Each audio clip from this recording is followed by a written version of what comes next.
جی ناظرین، پروگرام میں آج بات کریں گے اسلام آباد میں پرامن ریلیاں نکالیں گے، یہ کہنا ہے اپوزیشن لیڈر عمر ایوب صاحب کا۔ اور ابھی کچھ ہی دیر پہلے شعیب شاہین صاحب کے گھر کے باہر انہوں نے کال دی تھی کہ 2 بجے ہم یہاں سے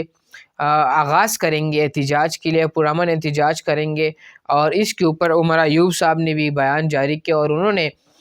نیشنل اسمبلی کے فلور پر کہا کہ دفعہ 144 نافذ کرنے کی کوئی ضرورت نہیں ہے، ہم پرامن لوگ ہیں اور ہم پرامن ریلیاں نکالیں گے۔ ناظرین، شعیب شاہین صاحب کے گھر سے ان کا آغاز ہونا تھا اور کہا جا رہا تھا کہ مئی کا جو پہلا ہفتہ ہے اس میں احتجاج اور ریلیوں کا آغاز ہوگا پاکستان تحریک انصاف کی طرف سے۔ ناظرین، ابھی کچھ ہی دیر پہلے جس ٹائم میں یہ ویلاگ ریکارڈ کروا رہا ہوں، اسی ٹائم ایک خبر مجھے آئی ہے اور خبر میں یہ ہے کہ پولیس کی جو گاڑیاں ہے وہ شعیب شاہین صاحب کے گھر کے باہر پہنچ چکی ہے، اور ان کا گھر نہیں، ان کا جو آفس ہے یہاں پر اسلام آباد میں، ان کے باہر، اور ان کو گھیرے میں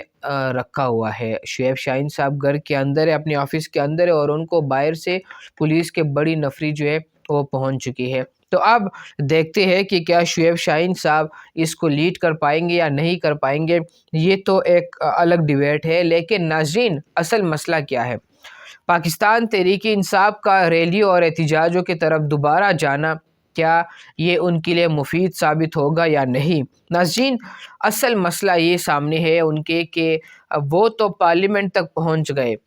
اور جس طرح انہوں نے پارلیمنٹ سے اپنی سیاست ختم کر کے سڑکوں کے اوپر آئے تھے اور ان کو جتنا نقصان ہوا تھا تو وہ شاید ابھی تک بھگت رہے۔ لیکن ابھی ان کی حکومت پہنچ چکی ہے، پارلیمنٹ میں ان کے لوگ بیٹھے ہوئے ہیں، اپوزیشن لیڈر ہے عمر ایوب صاحب، بیرسٹر گور علی خان صاحب جو ہے وہ دیکھ رہے چیزوں کو۔ لیکن مسئلہ کیا ہے کہ پاکستان تحریک انصاف،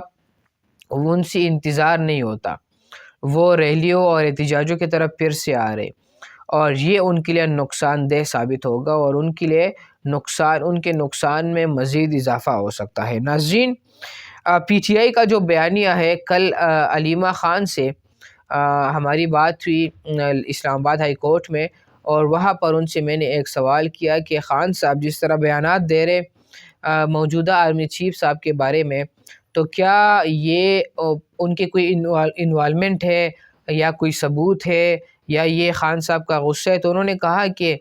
عاصم منیر صاحب نے کچھ چھوڑا تو نہیں ہے، کوئی کسر تو انہوں نے نہیں چھوڑی۔ تو اس طرح کے الزامات دیکھیں، آپ یہ سیاسی بیانات آپ سیاستدانوں کے خلاف دے سکتے ہیں، اداروں کے سربراہان کے خلاف آپ نہیں جا سکتے۔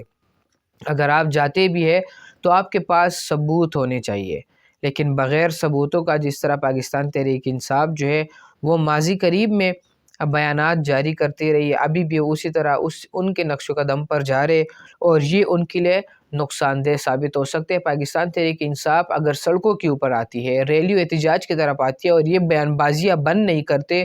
تو ان کے مشکلات میں کمی نہیں آئے گی، مزید اضافہ ہوگا۔ اپنے میزبان شراز کو دیجیے اجازت، اللہ نے کھوان۔